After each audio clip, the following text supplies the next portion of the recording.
Hi everyone, in front of me I've got INFINIX Hot 50 and let me share with you how to activate automatic software updates on this device.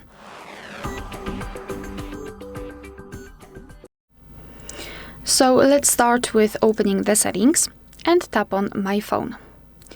Then let's scroll down and find version info and build number.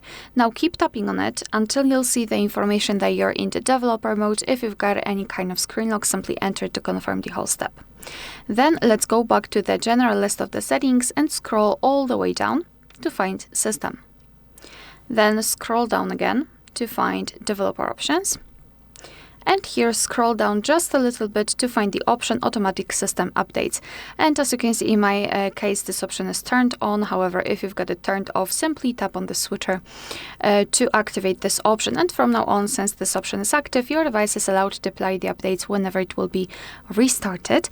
Moreover, I highly recommend to keep the developer options turned on, because sometimes if you will power them off, the automatic software update will also turn off. Alright, so that will be all. Thank you so much for watching. Please hit the subscribe button and leave the thumbs up.